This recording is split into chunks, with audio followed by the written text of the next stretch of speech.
You ask Tiger to calculate. This deals with linear inequalities with one unknown.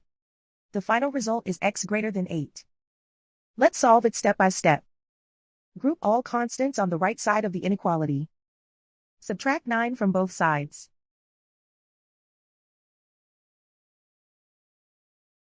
Simplify the arithmetic.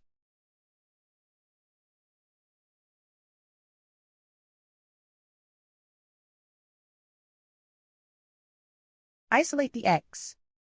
Divide both sides by 6.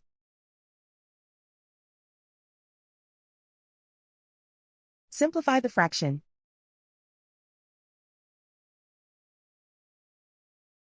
Find the greatest common factor of the numerator and denominator.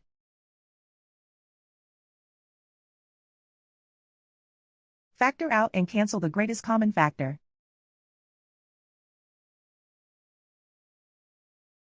Plot the solution on a coordinate grid. And so the final result is x greater than 8.